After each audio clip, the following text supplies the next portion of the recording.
اعوذ باللہ السمیع العلیم من الشیطان اللعین الرجیم بسم اللہ الرحمن الرحیم الحمد للہ المتجلی لخلقہ بخلقہ والظاہر لقلوبہم بحجتہ خلق الخلق من غیر رویۃ الصلاۃ والسلام علی رسولہ الکریم وخاتم النبیین وجد المعصومین ابی القاسم محمد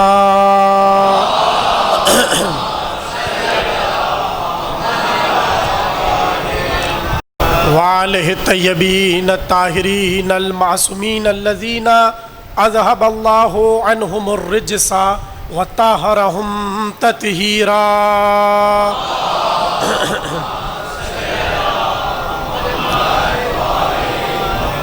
وَلَعْنَةُ اللَّهِ عَلَىٰ أَعْدَائِهِمْ أَجْمَعِينَ مِنَ الْآنِ إِلَىٰ قِيَامِ يَوْمِ الدِّينِ أَمَّا بَعْدُ فَقَدْ قَالَ اللَّهُ تَبَارَكَ فِي مُحْكَمِ كِتَابِهِ الْمَجِيدِ وَالْفُرْقَانِهِ الْحَمِيدِ بسم الله الرحمن الرحيم وَمَا يَنْطِقُ عَنِ الْهَوَىٰ إِنْ هُوَ إِلَّا وَحْيٌ يُوحَىٰ الصَّلَوَاتُ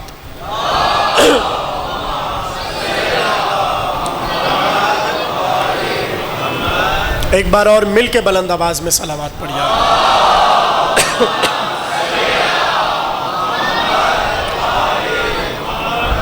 1446 ہجری کے عشرہ محرم کی عزاخانہ امامیہ میں دوسری تقریر آپ حضرات سماعت فرما رہے ہیں۔ یہاں کا عنوان جو مقرر ہوا ہے وہ ہے قرآن ناطق بزبان قرآن صامت۔ قرآن اللہ کی وہ کتاب ہے کہ جسے صبح قیامت تک کے لیے پروردگار عالم نے ضابطہ حیات مقرر کیا، یعنی صبح قیامت تک ہر آنے والی نسل کے لیے اللہ نے ایسی کتاب مرتب کر دی کہ جو بھی مسئلہ ہو، جو بھی مشکل ہو، جو بھی پریشانی ہو، یہ ممکن نہیں ہے کہ اس کا حل قرآن میں نہ ہو، مگر حل وہی بتا سکتا ہے جو قرآن کے اسرار و رموز سے واقف ہو۔ یہی وجہ ہے کہ پیغمبر نے قرآن کو تنہا کافی نہیں چھوڑا، بلکہ قرآن کے ساتھ ایسی ہستیوں کو چھوڑا جو قرآن کے اسرار و رموز سے واقف تھی۔ شروع ہی میں ظاہر ہے کہ موضوع کی گرہ کل میں کھول چکا، ایک جملہ علامہ اظہر حسن زیدی علی اللہ مقامہ کا جملہ آپ کے حوالے کروں اور دیکھوں کہ آپ کس حد تک موضوع سے جڑ رہے ہیں۔ علامہ اظہر حسن زیدی فرمایا کرتے تھے کہ جب چیزیں ہو دو، ایک ہو ٹوکنے والی، ایک ہو ٹوکنے والی، ایک ٹوکنے والی ہو اور ایک ٹوکنے والی نہ ہو تو بت پرستی ہمیشہ اسے کافی کہے گی جو ٹوکنے والی نہ ہو۔ پتہ نہیں جملہ سمجھے یا نہیں سمجھے؟ بت پرستی پکار پکار کر کہے گی، جو نہ ٹوکے ہمارے لیے وہ ٹھیک ہے۔ یہی معاملہ ہے قرآن ناطق کا اور قرآن صامت کا۔ زمانہ قرآن صامت پر رک کر اس لیے کانے ہو گیا، اس لیے کہ قرآن صامت ہے خاموش، وہ آپ کو ٹوکے گا نہیں، وہ آپ کو بولے گا نہیں، مگر قرآن ناطق ہر آن بولے گا یہ ٹھیک ہے، یہ غلط، یہ ٹھیک ہے۔ اس لیے رسول اللہ نے قرآن صامت کے ساتھ قرآن ناطق کو چھوڑا اور صبح قیامت تک کہا کہ میں تمہارے درمیان دو چیزیں چھوڑ رہا ہوں، اللہ کی کتاب اور اپنی اطرت اہل بیت۔ یعنی دیکھیے، میں نے جیسا کہ عرض کیا، قرآن وہ کتاب ہے کہ جو صبح قیامت تک کے لیے جانی ہے، ٹھیک؟ اور میرا جملہ یاد رکھیے گا، ان مجالس کا یہی پیغام ہے۔ دیکھیں، قرآن کو اپنی زندگی کا حصہ بنائیے، قرآن سے جڑ جائیے، اس لیے کہ آج اس عالم میں مشکلات ہیں، پریشانیاں ہیں اور حل زمانہ تلاش کر رہا ہے، جبکہ حدیث معصوم یہ ہے کہ اگر کوئی قرآن سے جڑ جائے، اللہ کی حکمت اور عدل کے خلاف ہے کہ اسے پریشانیوں میں مبتلا کر دے. مطلب ہماری ہر مشکل کا حل اللہ کی کتاب میں موجود ہے، مگر حل وہی بتائیں گے جو کتاب کے عالم ہیں. تو بات پہنچ رہی ہے آپ تک؟ تھوڑی سی آواز بڑھائیں اس کی اور صلوات پڑھیں محمد و آل محمد.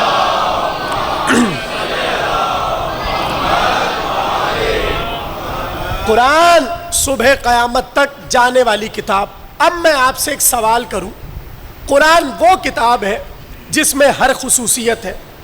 آپ اگر قرآن کی خصوصیات لکھنے بیٹھ جائیں تو آپ کو پتہ چلے گا کہ قرآن کی کیا کیا خصوصیت ہے.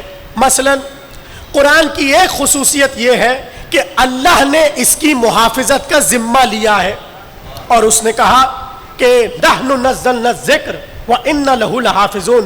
اس کتاب کے ہم نازل کرنے والے ہیں اور اس کی حفاظت بھی ہم کرنے والے ہیں. تو قرآن وہ کتاب کہ جس کی حفاظت کا ذمہ اللہ نے لیا، پہلی خصوصیت. دوسری خصوصیت یہ کہ اس میں ہر شے کا ذکر ہے اور حل ہے. تیسری خصوصیت یہ کہ اللہ نے اسے اس پر نازل کیا جو انبیاء کا سردار ہے. تو کتنی خصوصیات ہے قرآن کی. اب میں آپ سے پوچھوں قرآن میں کون سی خصوصیات نہیں ہیں؟ جڑ جائیے میرے ساتھ. دیکھیے اگر یہ سوال کیا جائے قرآن کی کیا کیا خصوصیات ہیں تو ابھی آپ ہی 10-15 مجھے گنوا دیں گے، یہ خصوصیت، یہ خصوصیت، یہ خصوصیت. مگر یہ پوچھا جائے کہ قرآن میں کیا خصوصیت نہیں ہے، بتاؤ کیا خصوصیت نہیں ہے؟ قرآن بول نہیں سکتا. توجہ توجہ. قرآن بول نہیں سکتا اور بولنا کمال ہے. یہ کیسے ممکن ہے کہ کمال والی کتاب میں اتنا بڑا کمال چھپا ہوا ہو اور اس میں یہ کمال نہ ہو کہ وہ بول سکے؟ تو ضروری تھا نا جس کا یہ کلام ہے وہ بولے، لیکن وہ تو بول نہیں سکتا اس لیے کہ وہ زبان نہیں رکھتا. تو اس کے لیے ضروری تھا کچھ لوگوں کو اپنی زبان بنا دے کہ جو اس کے کلام کو بولے. یہی وجہ ہے کہ رسول اللہ نے کہا اے علی انت لسان اللہ ناطق، تم اللہ کی بولنے والی زبان.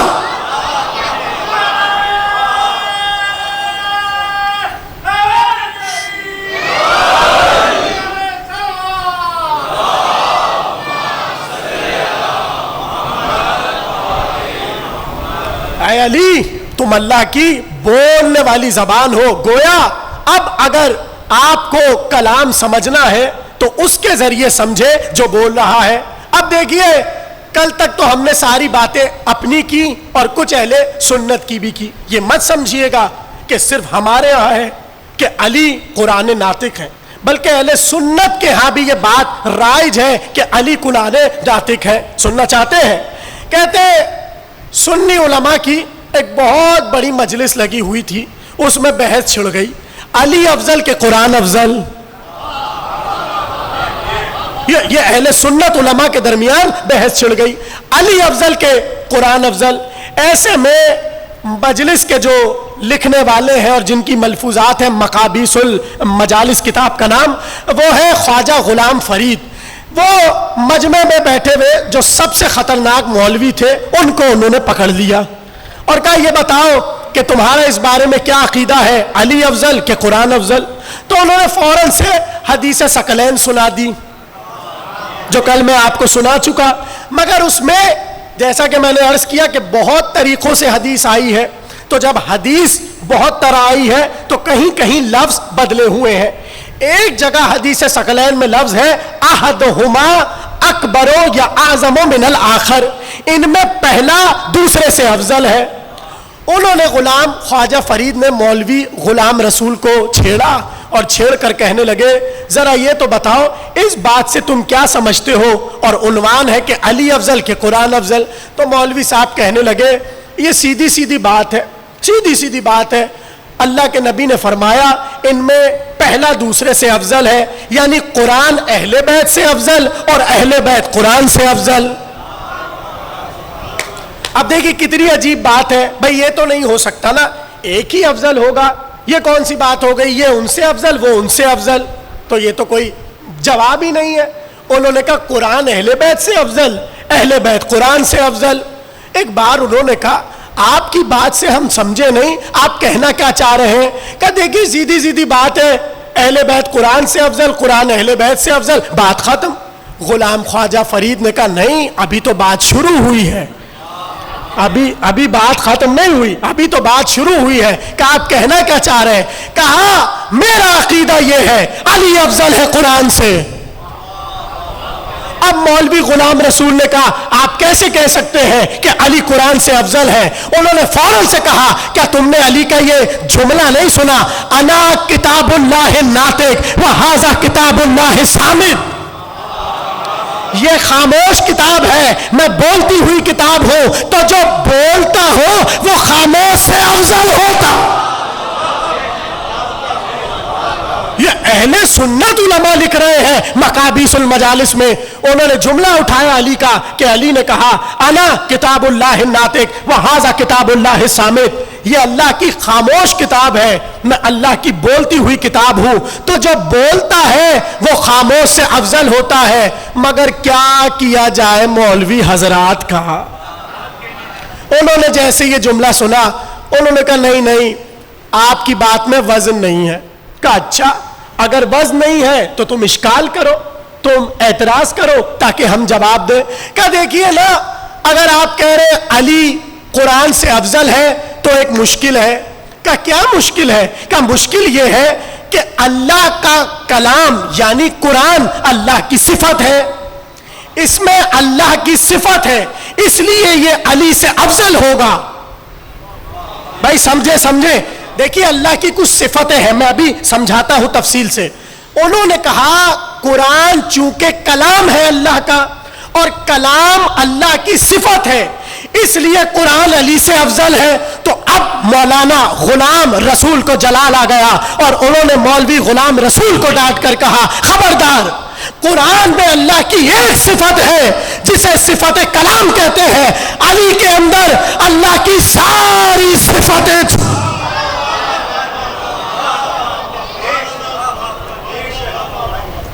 علی کے اندر اللہ کی ساری صفتیں موجود ہیں, تو جس میں ساری صفتیں ہو وہ افضل ہوتا ہے یا جس میں ایک صفت ہو وہ افضل ہوتا ہے؟ کچھ سمجھے آپ؟ یہ دیکھیے صرف ہمارا معاملہ نہیں ہے, یہ سنی علماء کے درمیان بھی بحثیں چلی آ رہی ہیں اور ناطق قرآن اور صامت قرآن کے عنوان سے. مگر اب میں اپنے مجمع کو عجیب و غریب منزل کی طرف لے کر چلوں. انہوں نے کہا کہ اللہ کی ایک صفت ہے کلام اور علی میں اللہ کی ساری صفتیں جمع ہو گئی. آپ خوش ہوئے, آپ نے داد دی, مگر جنہوں کو انہوں نے یہ جملہ سنایا تھا وہ محفل چھوڑ کے منہ بنا کر چلے گئے. کیوں منہ بنا کر چلے گئے؟ اس لیے کہ انہیں یہ بات سمجھ نہیں آئی کہ یہ صفت کیسے ہو سکتی ہے. تو پتہ چلا عالم اسلام میں دو گروہ ہیں. ایک گروہ وہ ہے جو اللہ کی صفتوں کا حامل بندے کو جانتا ہے, اور ایک گروہ وہ ہے جو اللہ کی صفتوں کا حامل کسی کو نہیں جانتا. سننا چاہتے ہیں آپ؟ دیکھیے ایک گروہ وہ ہے جو کہتا ہے اللہ کی صفتیں اپناؤ. اب اللہ کیا ہے؟ اللہ عادل ہے, تو اللہ یہ چاہتا ہے اس کے بندے عدل کرے. اللہ عالم ہے, اللہ چاہتا ہے اس کے بندے علم حاصل کرے. اللہ ستار العیوب ہے, وہ گناہوں کو چھپانے والا ہے, اللہ چاہتا ہے اس کے بندے گناہوں کو چھپائے.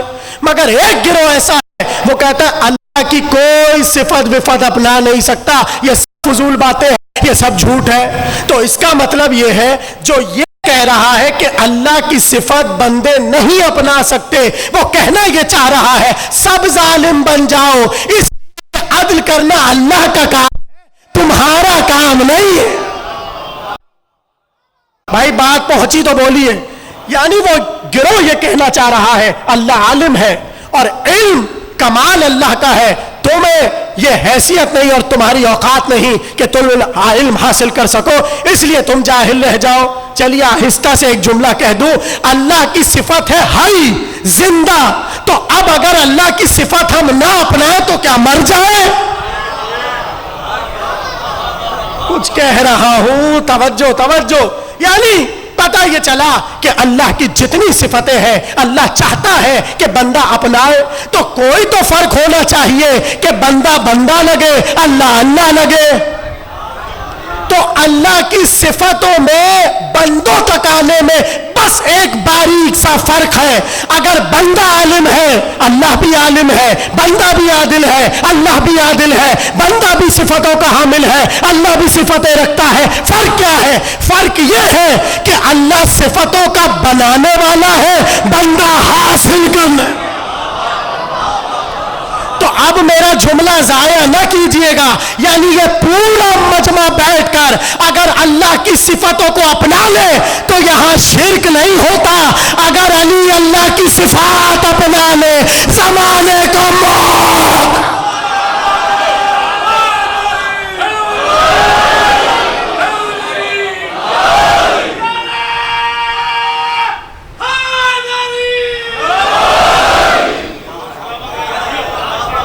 بات سمجھے؟ اب میں اپنی تقریر شروع کر رہا ہوں۔ اللہ نے قرآن میں کہا وَمَكَرُوا وَمَكَرَ اللَّهُ وَاللَّهُ خَيْرُ الْمَاكِرِينَ۔ اب ترجمہ سنیے، انہوں نے مکر کیا۔ اب اللہ کہہ رہا ہے انہوں نے مکر کیا اور اپنے لیے بھی لفظ مکر رکھا۔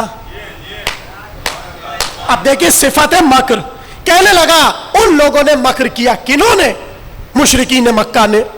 اللہ کہہ رہا ہے وہ مکر اللہ، اللہ نے مکر کیا، واللہ خیر الماکرین۔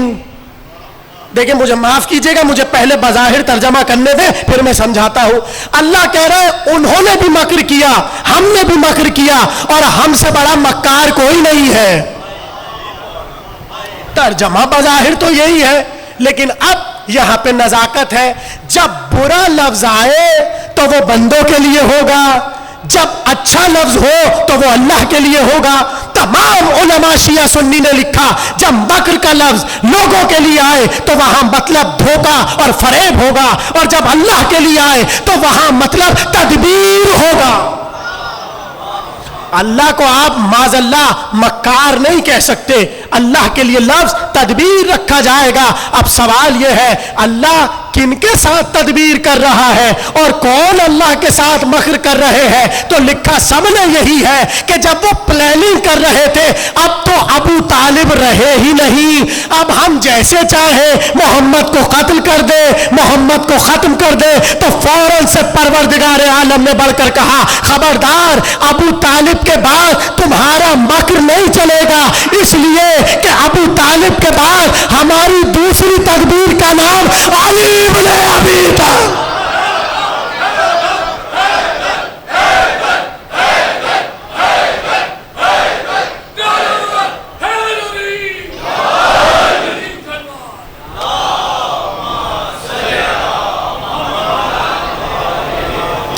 خبردار تمہارا مکر نہیں چلے گا، اس لیے کہ واللہ خیر الماکرین، اللہ تم سے بہتر تدبیر کرنے والا ہے۔ تو میں نے کل جملہ کہا تھا اور پھر عرض کر رہا ہوں، اگر قرآن کی کوئی آیت آپ کو سمجھنا ہے تو کبھی بھی مجمع سے جا کر نہ پوچھئے کہ قرآن کیا کہہ رہا ہے، نہ کسی مولوی سے جا کر پوچھئے کہ قرآن کیا کہہ رہا ہے، اس لیے کہ نبی نے قرآن اور مولوی کو نہیں چھوڑا، قرآن اور اہل بیت کو چھوڑا۔ تو آپ قرآن کی تمام چیزیں علی سے جا کر پوچھئے، علی کی اولاد سے جا کر پوچھئے، اس لیے کہ بھرے منبر پر رسول اللہ نے یہ جملہ کہا تھا، شیعہ سنی سب نے لکھا کہ پروردگار عالم کے نبی نے منبر پر بیٹھ کہا تھا کہ جو بھی علی کے علاوہ کسی سے تفسیر قرآن لے گا وہ جاہل ہوگا، ہلاک ہوگا، گمراہ ہوگا۔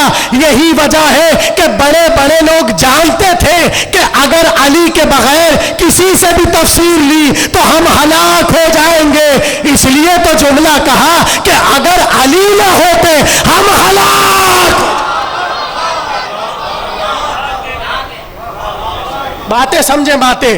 تو اب تفسیر جو بھی بغیر علی کے کسی سے لے گا نبی نے بتا دیا وہ ہلاک ہو جائے گا. تو سوال یہ ہے کس نے مکر کیا؟ یہ علی بتائیں گے. جملہ میرا ضائع نہ کیجئے گا، اس لیے کہ جو آج واقعہ میں آپ کو سنانے جا رہا ہوں، جب عالم اسلام سے پوچھا گیا ذرا یہ تو بتائیے یہ جو آیت آئی ہے وَمِنَ النَّاسِ مَن يَشْرِي نَفْسَهُ ابْتِغَاءَ مَرْضَاتِ اللَّهِ قُلْ اللَّهُ رَءُوفٌ بِالْعِبَادِ، کچھ مردگان خدا میں ایسے ہیں جو اللہ کی مرضیاں خریدتے ہیں، اپنی جانوں کو بیچ دیتے ہیں. واللہ رؤوف بالعباد، اور اللہ اپنے بندوں پر بڑا رؤوف ہے. جاگ کر سنیے گا، جب عالم اسلام سے پوچھا گیا وہ کون بندہ ہے جس نے اپنی جان بیچی اور اللہ کی مرضی خریدی، حیرت میں آ جائیں گے. ریکارڈ ہو رہی ہے بات، میں حوالہ نہیں دوں گا، اگر کسی کو چاہیے اکیلے میں دے دوں گا، یہاں نہیں دے رہا، اس لیے کہ خود دیکھیں اور دیکھیں کہ آپ نے اپنی کتابوں میں کیا لکھا ہے. کہنے لگے یہ آیت ابن ملجم کی شان میں نازل ہوئی ہے.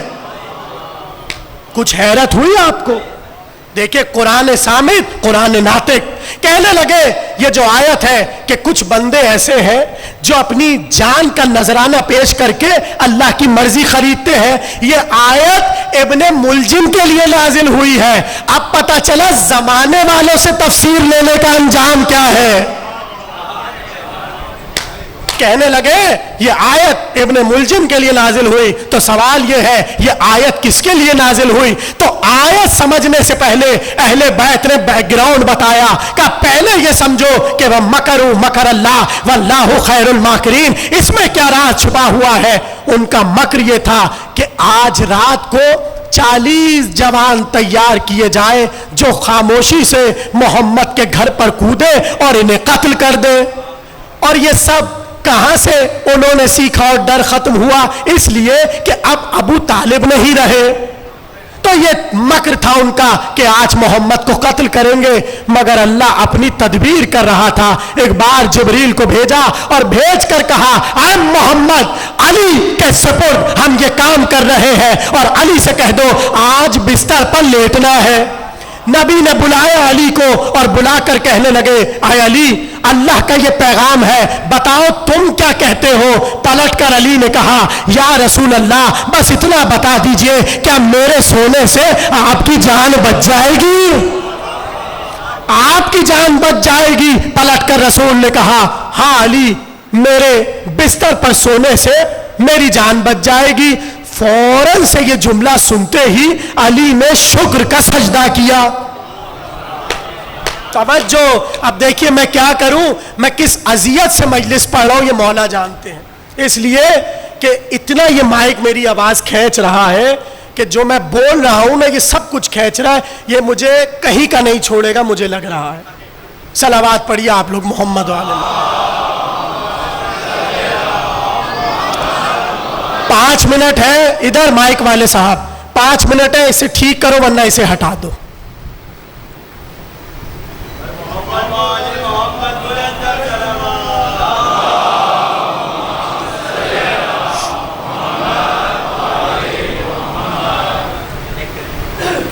وہ آ کے چیک کریں. اب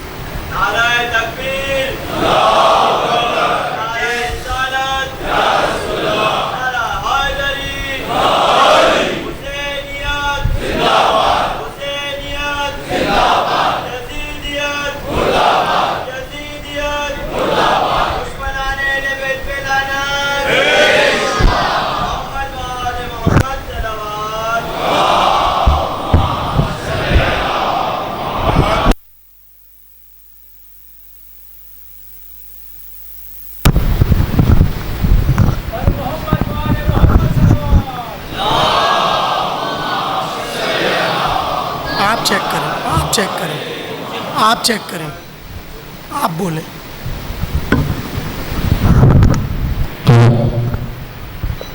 دور کر کے ہیلو ہیلو ہیلو.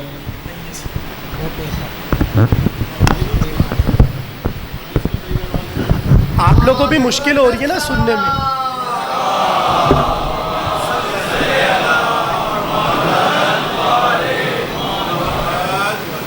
صلوات پڑھیے بلند آواز میں.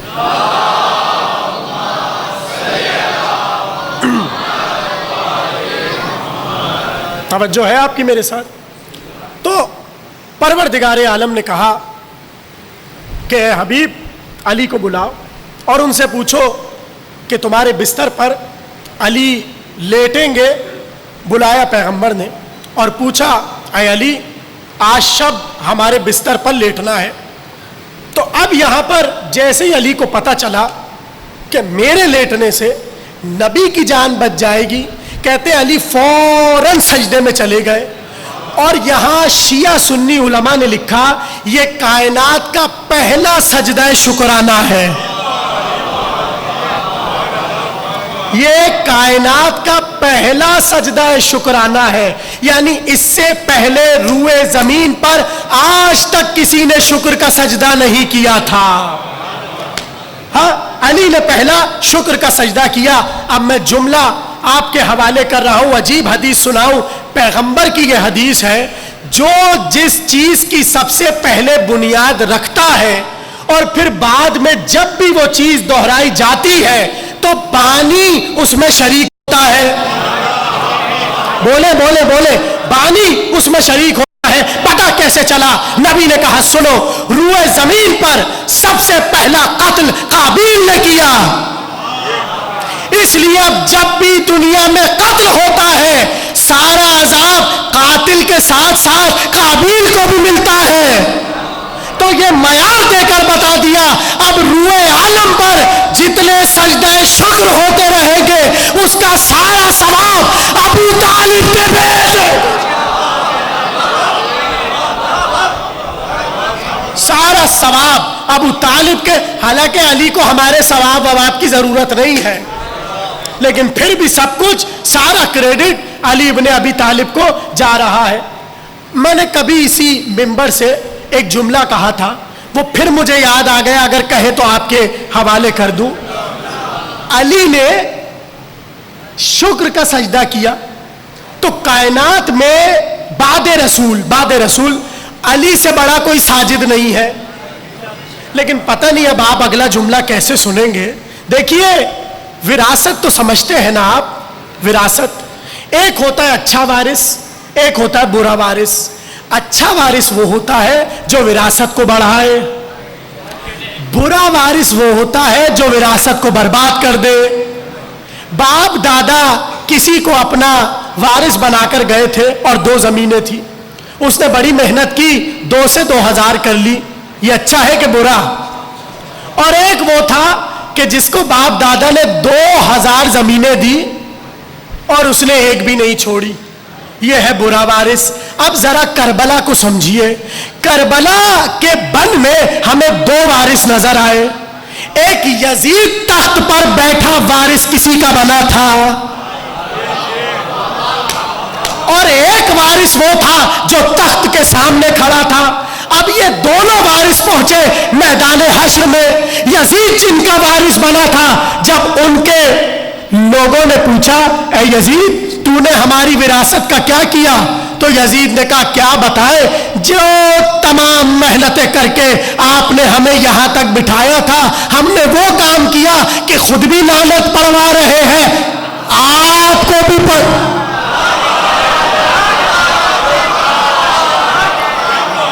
یہ ایک وارث ہے.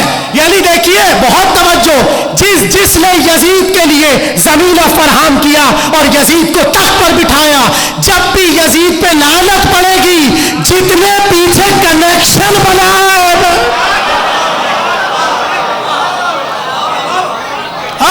وہ سب اس میں آئیں گے. اس لیے کہ یزید کو یہاں تک لایا کون؟ تو محشر کا میدان سجا ہوا ہے, ایک طرف سے یزید آیا, وہ سارے لوگ کھڑے ہیں جنہوں نے یزید کو یہاں تک پہنچایا. پوچھا بیٹا کیا کر کے آئے؟ کہ کیا بتائے, خود بھی لعنت کھائی, آپ کو بھی لعنت اللہ علیہ کہلوایا. یہ تھی یزید کی وراثت. ایسے میں اسی محشر میں توجہ ایک اور جوان آیا جس کے لیے نبی نے کہا محشر کا میدان سجا ہوگا, انبیاء کھڑے ہوں گے, اولیاء کھڑے ہوں گے, اوصیاء کھڑے ہوں گے, شہداء کھڑے ہوں گے. ایسے میں ندا آئے گی آئینہ آئینہ سید الساجدین, آئینہ آئینہ زین العابدین. ایسے میں صفوں کو چیرتے ہوئے امام سجاد آئیں گے. عالم سجاد کے آباء و اجداد بھی تو کھڑے ہوں گے. جب یزید کی طرف دیکھا جائے گا وہ سب لعنت دے رہے ہوں گے, اور سجاد جب ادھر دیکھیں گے علی کو دیکھ کر کہیں گے آپ نے سجدہ شکر کی بنیاد رکھی تھی, سجدے کا تصور دیا تھا, میں نے ایسے سجدے کیے کہ عالم مجھے سید سجاد.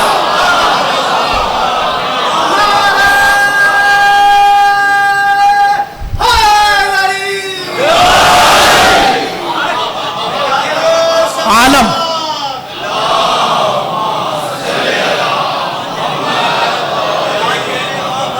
عالم مجھے سید سجاد کہہ رہا ہے. یہ ہے اچھی وراثت اور بری وراثت. تو پہلا سجدہ شکر عالم اسلام کو جس نے دیا وہ ابو طالب کا بیٹا علی نے سجدہ کیا. اب پیغمبر جانے لگے علی کو لٹا کر, مگر عجیب اہتمام کیا. دیکھیے یہاں پر میں ایک جملہ کہنا چاہتا ہوں, اگر آپ میرا ساتھ دیں. عمل جو ہوتا ہے, عمل جو ہم عمل کرتے ہیں, کام کرتے ہیں, یہ دو طرح کے ہوتے ہیں. ایک ہوتا ہے اختیاری, ایک ہوتا ہے اضطراری. میں سمجھاتا ہوں. دیکھیے اختیاری عمل کیا ہے اور اضطراری کیا ہے. اللہ نے ہر مسلمان پر 5 نمازیں ہر روز واجب قرار دی ہیں یا نہیں دی ہیں؟ ہاں, نمازی بیٹھے نا میرے سامنے. نماز ہمارا شعار, اسلامی شعار, واجب عبادت. ہر بندے پر واجب ہے کہ وہ 5 نمازیں ایک روز کی پڑھے. مگر یہ عمل ہے اختیاری. اختیاری ہے جبھی بہت سے لوگ نہیں پڑھتے. حالانکہ بری بات ہے, نماز پڑھنا چاہیے, واجب ہے, نہیں پڑھو گے تو گناہ ملے گا. لیکن اختیار چونکہ اللہ نے دے دیا, اللہ زبردستی سجدے نہیں کرواتا. اگر اللہ کے ہاں زبردستی سجدے کروانے کا تصور ہوتا, سب سے پہلے شیطان کی گدی پکڑ کے آدم کے ساتھ. توجہ, جملہ آپ کے حوالے کر رہا ہوں. یعنی اللہ زبردستی اپنے کو خدا نہیں منواتا, تو جو اللہ کا حقیقی بندہ ہوتا ہے وہ بھی زبردستی اپنی ولایت نہیں منواتا. علی چاہتے تو بعد رسول تلوار نکال کر کہتے اترو یہاں سے, مگر علی اللہ کی طرح زبردستی نہیں.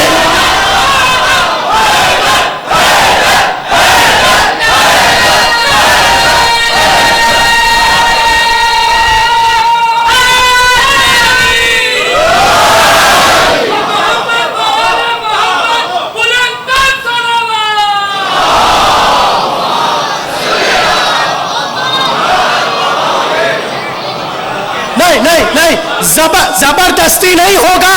یہ دل کا سودا ہے, دل کا, یہ دل کی باتیں ہیں, دل کی. اب پتہ چلا فرش ازا پہ بڑا آسان ہے زبردستی بلانا.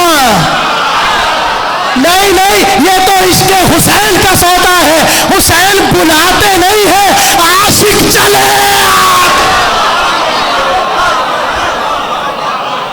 یہ دل کا سودا ہے, دل کا. یہ محبت کی باتیں ہیں, یہ حوصلوں کی باتیں ہیں. یہاں بلایا نہیں جاتا, بس فرش بچ گیا, اب آ جاؤ. تو کیا کہہ رہا تھا, ایک عمل ہے اختیاری, ایک عمل ہے اضطراری. نماز اختیاری عمل ہے, اللہ زبردستی نہیں پڑھواتا. پڑھنا ہے پڑھو, نہیں پڑھنا تم گنہگار. روزہ واجب ہے مگر اختیاری عمل ہے, چاہے تو رکھو چاہے تو ٹھوستے رہو. ماہ رمضان میں جو ٹھوسنا ہے, نہیں, اللہ زبردستی نہیں کرے گا, تم پر چھوڑ دیا. مگر ایک عمل ہے اضطراری, یعنی وہ آپ کے اختیار میں نہیں ہے. اب میں آپ کو سمجھاتا ہوں.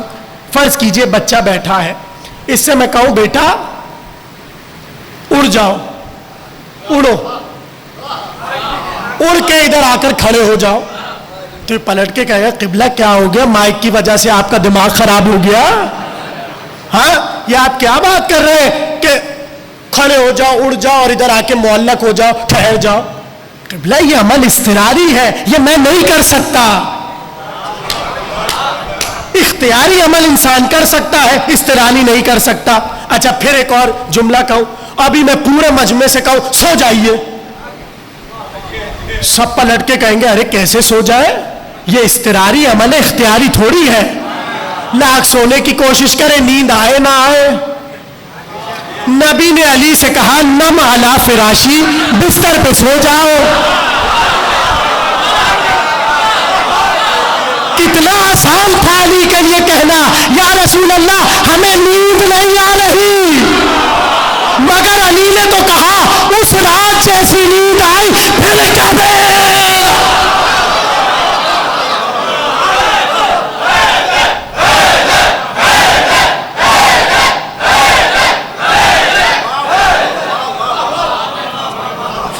نبی نے کہا نم علی فراشی، اے علی میرے بستر پر سو جاؤ. اچھا دیکھیے یہاں پہ بھی معاملہ بڑا عجیب ہے. علی کی تو کہیے کہ مقدر تھا کہ اتنا آسان کام علی کو مل گیا. حالانکہ میدان میں جانا مشکل ہے، بستر پہ سونا آسان ہے. عجیب بات یہ ہے میدان کے کام بھی علی کے سپرد اور یہ والا کام بھی علی کے سپرد. تو اس میں کوئی تو راز ہوگا جو کسی اور کو نہیں سنایا، علی کو سنایا. اب میں وہ راز بتا رہا ہوں. جیسے ہی پیغمبر علی کو چھوڑ کر جانے لگے تو کہتے ایسے ہی نہیں گئے بلکہ ایک بار علی کو بلایا، کہا اپنا امامہ مجھے دو، میرا امامہ تم لو، اپنی ابا مجھے دو، میری ابا تم لو، اپنی کبا مجھے دو، میری کبا تم لو. اے علی میں تمہیں محمد بنا کر لٹا رہا ہوں اور گھر سے علی بن کے جاؤ. اے علی لیٹ جاؤ میرے بستر پر. ایک بار سارا لباس رسول اللہ نے علی کو دیا اور لٹا دیا. اچھا رسول اللہ کے بستر کا حال لکھنے والوں نے لکھا ہے کہ ایسا منظم بستر تھا رسول اللہ کا کہ جب اپنے بستر مبارک پر لیٹتے تھے تو مکمل بستر پر رسول اللہ لیٹ جاتے تھے. ارے کسی اور کو بلاتے اور کہتے تم ہمارے بستر میں لیٹ جاؤ تو کیسے لٹا دیتے؟ اس لیے کہ تاریخ نے لکھا کوئی اتنے سے تھے اور کسی کے لیے لکھا وہ اتنے بڑے تھے کہ دیکھ کے مکروہ دل ہو جاتا تھا. تو اب توجہ ایسے کسی کو لٹانا تھا کہ وہ جب بستر پر لیٹے تو سامنے والوں کو پتہ ہی نہ چلے محمد لیٹے ہیں یا علی لیٹے. یہ تو تھی ظاہری چیزیں جو پیغمبر نے علی کو دی اور علی کی چیزیں خود رکھ لی. ایک چیز اور ہے. وہ چیز کیا ہے؟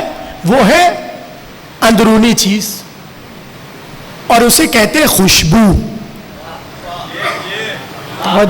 ایک کتاب لکھی ہے ظہور احمد فیضی، موجودہ عالم اہل سنت کے. انہوں نے کتاب لکھی ہے لطافت جسد مصطفیٰ، یعنی نبی کی جسد مطہر کی لطافتیں. اس پہ انہوں نے بڑی بحث کی اور اس میں ایک پورا باب بنایا انہوں نے رسول اللہ کے جسم مبارک کی خوشبو کا. اور انہوں نے لکھا کہ نبی کے جسم اطہر سے ایسی خوشبو آتی تھی کہ فرض کیجئے کہ اگر کسی گلی سے پیغمبر گزر جائے تو 3 دن تک وہاں خوشبو رہ جاتی تھی. یہ نبی کی خوشبو بدن میں آتی تھی. مگر خوشبو انہوں نے لکھا 2 قسم کی ہے. ایک ہے روحانی خوشبو، ایک ہے مادی خوشبو. یعنی ایک خوشبو ہے باطنی، ایک خوشبو ہے ظاہری. باطنی خوشبو صرف نبی کو نبی کی آتی ہے اور ظاہری خوشبو ہر ایک سن سکتا ہے. یعنی فرض کیجئے ابو جہل اگر یہاں سے گزرے باہر والی گلی سے فرض کیجئے اور کچھ دیر پہلے یہاں سے رسول گزرے، اگر مادی خوشبو ہوگی تو ابو جہل کو آ جائے گی اور اگر نبوی خوشبو ہوگی اسے نہیں آئے گی. تو پروردگار یہ تو نے نبی میں 2 خوشبو رکھنا کا راز کیوں رکھا؟ اس میں حکمت کیا ہے؟ کہ پڑھو سورہ یوسف کہ جب یوسف کا کرتا چلا، یعقوب اپنے دوستوں کے ساتھ بیٹھے ہوئے تھے اور کہنے لگے مجھے یوسف کی خوشبو آ رہی ہے. تو سوال یہ ہے یعقوب کو آ رہی تھی، دوستوں کو نہیں آ رہی. تو قرآن نے بتایا نبی کی خوشبو یا نبی کو آتی ہے یا نبی جیسے کو آتی ہے. ابھی بھی حدیث قصہ سمجھ نہیں آئی. حسن نے آ کر کہا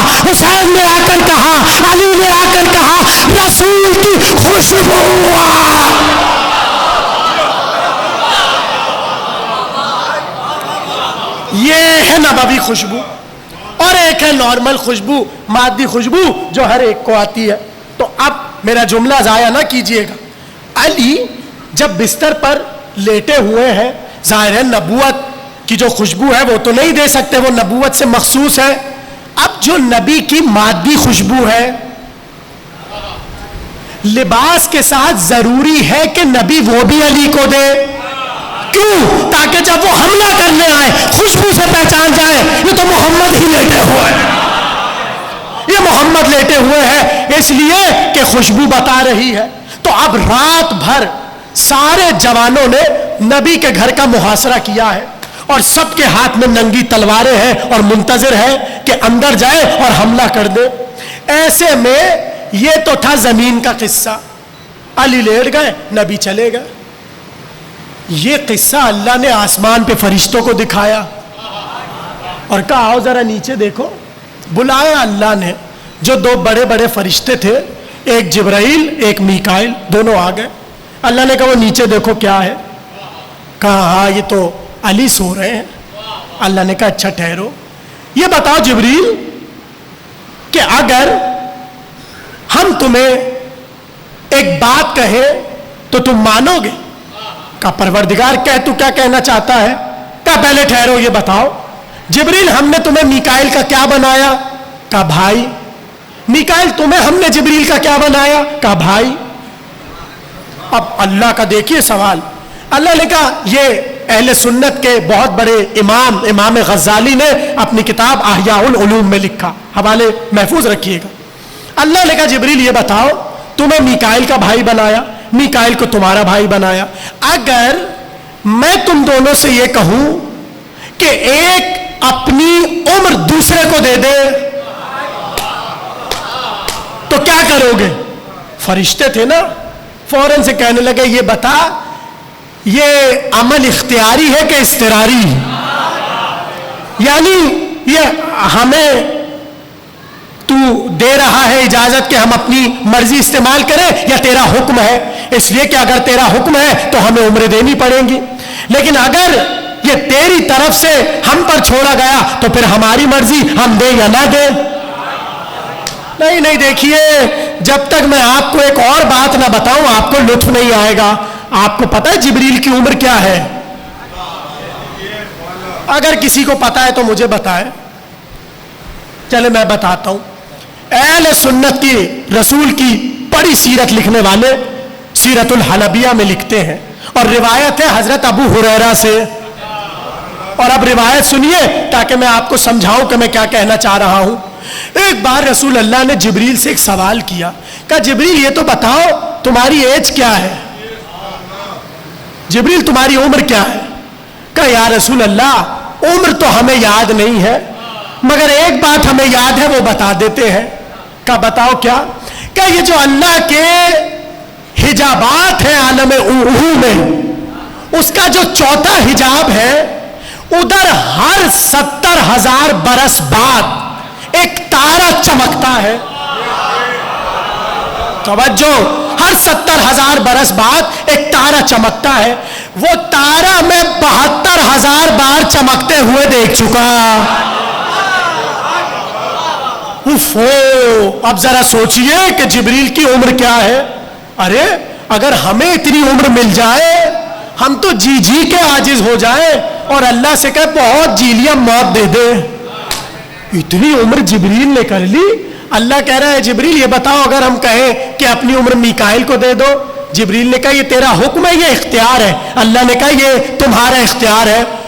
علامہ غزالی کہتے ہیں اہل سنت کے امام، دونوں فرشتوں نے منہ پھیر لیا، حالانکہ اللہ نے بھائی بھائی بنایا تھا، دونوں نے منہ پھیر لیا، کہا ہم تو انہیں اپنی عمر نہیں دیں گے۔ جبریل نے کہا ہم بھی نہیں دیں گے، میکائیل نے کہا ہم بھی نہیں دیں گے۔ اللہ نے کہا یہ ہو تم ملائکہ، اب ذرا نیچے دیکھو، 24 برس کا علی اپنی جان کا صدقہ محمد پہ دے۔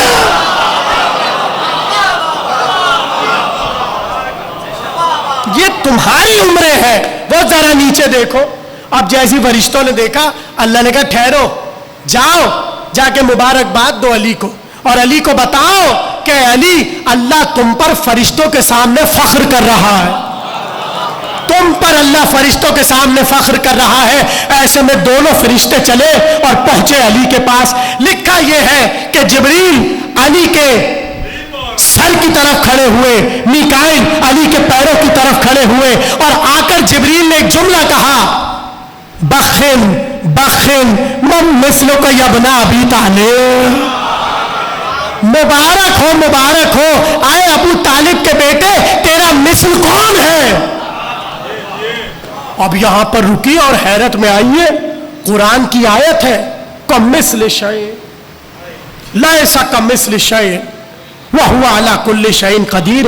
اللہ کی مثل کوئی بھی نہیں ہے، ہاں اللہ کی مثل ہے۔ موقع ملا تو کبھی عرض کریں گے مثل اور مثل میں کیا فرق ہے۔ ایک جملہ سنیے، مثل اللہ کی کوئی نہیں، مثل اللہ کی ہے۔ بھائی سمجھ رہے نہیں سمجھ رہے؟ اللہ کی مثل کوئی نہیں ہے۔ اگر آپ نے اللہ کی مثل بنائی تو آپ نے شرک کر لیا۔ اب پکڑیے ذرا جبریل کو، یہ کیا کہہ رہے ہو؟ بخن بخن من مثلک یا ابن ابی طالب، اے علی تیری مثل کون ہے؟ تو کتنا خطرے میں پڑا جبریل کا ایمان۔ اور جبریل کو کیا پتا کہ پاکستان کے کیسے کٹر مسلمان ہیں۔ اگر جبریل کا جملہ پاکستان کے مولویوں تک پہنچ گیا تو جبریل کا کیا بنے گا؟ جبریل کو پتا تھا یہ پاکستان کے مولوی مجھے چھوڑیں گے نہیں، اس لیے جبریل نے علی کے ساتھ ابو طالب کا بیٹا کہا۔ جو بیٹا ہوتا ہے وہ خدا ہے۔ نہیں جملہ آپ کے حوالے کر رہا ہوں، ارے جو ابو طالب جبریل کا ایمان بچا لے اس کے ایمان پہ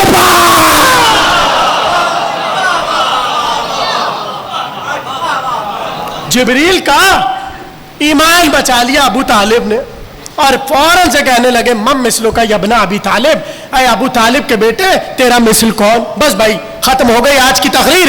ایسے میں جبریل نے علی کو مبارکباد دی اور فوراً سے چلے نبی کی طرف۔ قرآن صامت، قرآن ناطق بزبان قرآن صامت۔ اب علی کی زندگی کا یہ اتنا بڑا موقع تھا، کیسے ممکن تھا کہ قرآن صامت یہاں پر خاموش رہ جائے؟ اس لیے ضروری تھا کہ ناطق کو صامت بتائے کہ علی کو اس منظر کے لیے اللہ نے قرآن میں کیسے رکھا۔ وہاں نبی غار میں بیٹھے ہوئے تھے، ایسے میں جبریل آئے اور آ کر کہنے لگے یا رسول اللہ، آج اللہ نے بڑا کام کیا، آج علی نے بڑا کام کیا ہے، اللہ نے علی کے لیے تحفہ بھیجا ہے۔ فوراً سے نبی نے کہا بتاؤ کیا تحفہ ہے؟ مسکرا کر جبریل نے کہا اللہ کہتا ہے بندگان خدا میں کچھ ایسے بھی ہیں جو جانیں بیچتے ہیں، مرضیاں خریدتے ہیں، آج سے ساری مرضیاں اللہ نے علی کو دے دی۔ جملہ محفوظ کرنا، جس کے پاس مرضی ہوتی ہے وہ جسے چاہے اولاد دے دے، رزق دے دے۔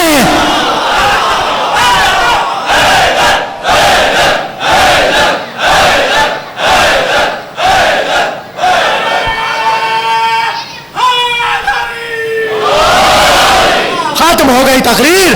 وَمِنَ النَّاسِ مَن يَشْرِي نَفْسَهُ ابْتِغَاءَ مَرْضَاتِ اللَّهِ وَاللَّهُ رَءُوفٌ بِالْعِبَادِ۔ تو آپ مجھ سے سوال کیجئے میں نے تقریر یہ کیوں کی اور کیوں آیت پڑھ کر بتایا کہ قرآن صامت کیا کہہ رہا ہے؟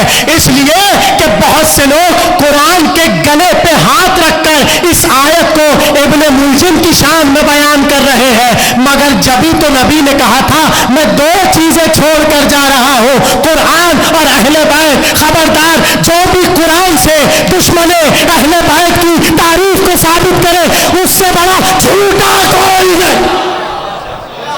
اس لیے کہ قرآن قصیدے یا رسول کے پڑھتا ہے یا اولاد رسول کے پڑھتا ہے، یہی ہمارا موضوع ہے۔ قرآن ناطق بزبان قرآن صامت۔ زمانے سے پوچھئے تو زمانے کو کیا پتا کہ علی نے سو کر کیا خریدا، مگر قرآن صامت سے پوچھئے تو وہ قرآن ناطق کا قصیدہ پڑھ کر بتائے گا علی کے ایک سونے نے، اے ہے جملہ آخری ہے تقریر کا، ارے جس کا سونا اللہ کی مرضیاں خرید لے اس کا جاگنا۔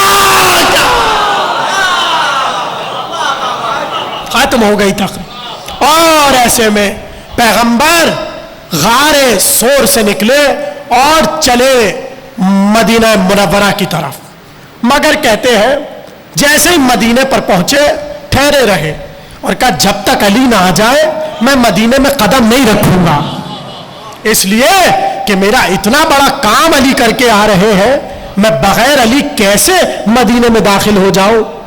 آئے علی، گردن سے گردن کو لگایا، باہیں پیغمبر نے علی کے ڈالی اور علی کو فوراً سے علی کی شان میں قرآن کی آیت سنا دی اور کہا علی واہ، تمہارے سونے پر اللہ نے یہ آیت بھیجی ہے، اے علی تمہارے سونے پر اللہ نے یہ آیت بھیجی ہے۔ بھائی لوگ علم کے لیے جاگتے ہیں، علم کے لیے لوگ جاگتے ہیں، علی آیت کے لیے سو، ختم ہو گئی تھا۔ علم کے لیے لوگ جاگتے ہیں، علی آیت کے لیے سو جاتے ہیں، مگر جو ہی مدینے میں داخل ہوئے ہر ایک کی تمنا تھی یا رسول اللہ ہمارے گھر آئیے، ہمارے گھر آئیے، ہمارے گھر آئیے۔ نبی نے کہا یہ معاملہ میں نے اپنے ناکے پر چھوڑا، جس کے گھر پر ہمارا ناکا رک جائے وہیں پر ہم مہمان ہوں گے۔ گویا حجت کی سواری بھی حجت کے راز کو جانتی ہے اور پتہ ہوتا ہے کہ نبی اور حجت کی سواری کہاں پر رکے گی۔ یہی تو وجہ ہے وہ گھوڑا جو مسلسل حسین کو لے کر مدینے سے چلا، جیسے ہی کربلا کے بن میں پہنچا حسین کا گھوڑا ٹھہر گیا۔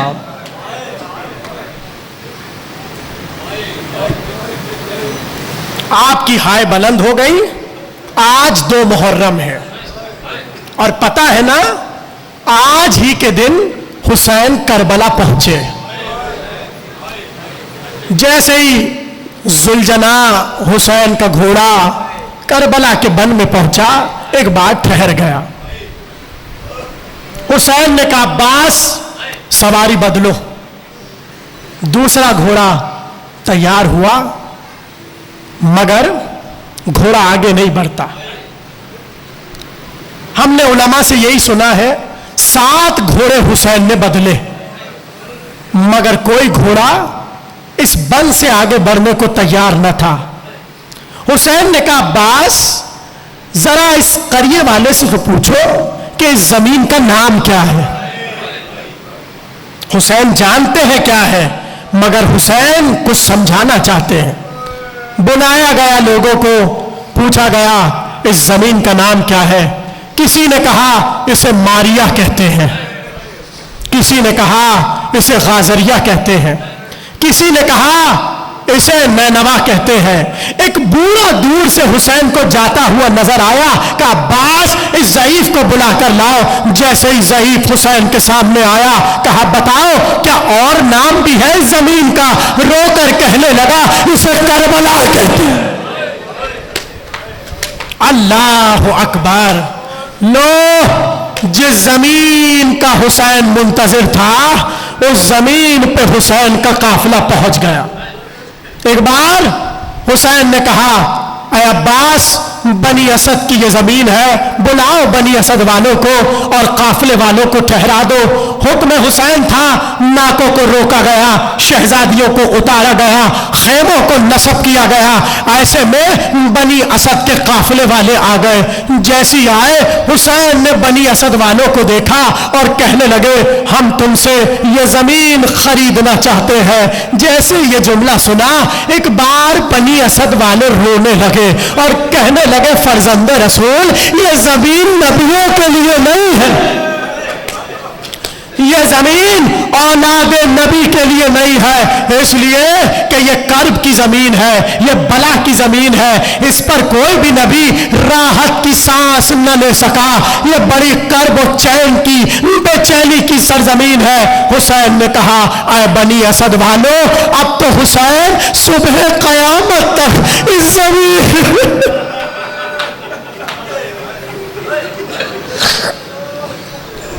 اب صبح قیامت تک حسین کو اس زمین پر سونا ہے، آپ کیوں رونے میں شرم کر رہے ہیں؟ کیا اب بھی سنانے کے لیے کچھ بچا ہے؟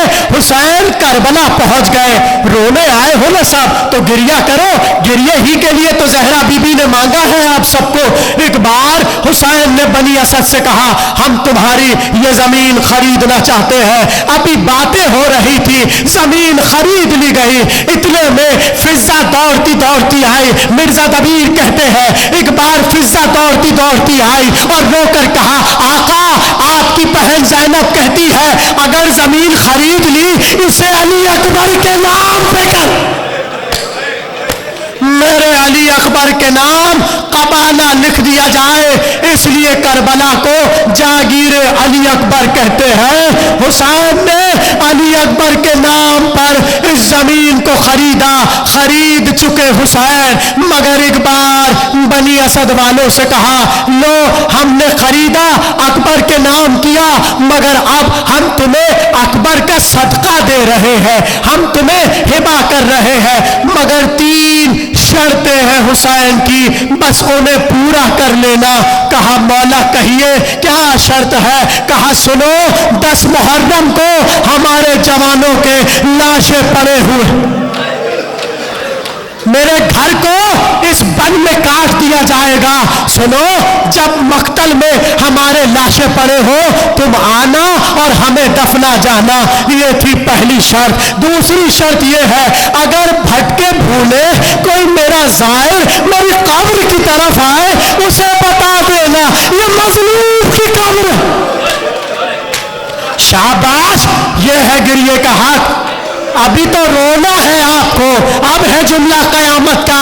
ایک بار حسین نے کہا تیسری شرط میری یہ ہے جب میرے زائر آئے خبردار میرا کوئی زائر بھوکا نہ رہے، پیاسا نہ رہے، جو جا چکے وہ گواہی دیں گے کربلا میں جہاں پر پڑو پانی ہوتا ہے، کھانا ہوتا ہے، مگر ہائے علی اصغر کو ایک بوٹ۔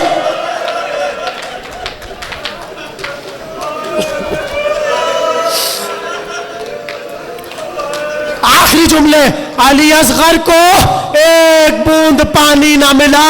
ایک بار حسین نے عہد لے لیا اور پھر بنی اسد سے کہا اب اپنی عورتوں کو بھیجو، عورتیں آئی۔ ایک بار حسین نے گردن کو جھکایا اور بڑی آہستہ سے کہا اے عورتوں مجھے جانتی ہو میں فاطمہ زہرا کا بیٹا۔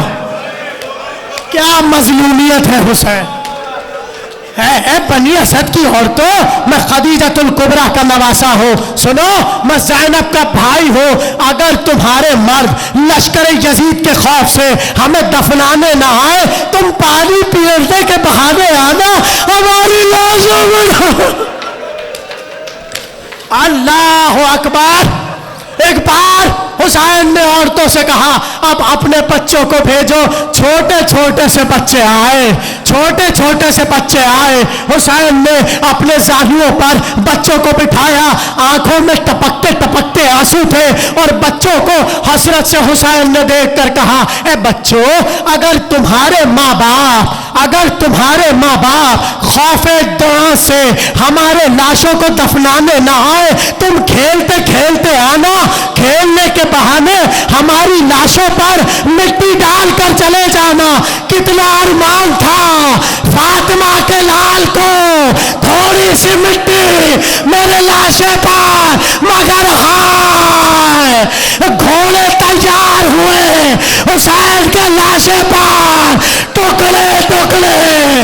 واہ حسینہ واہ غربت۔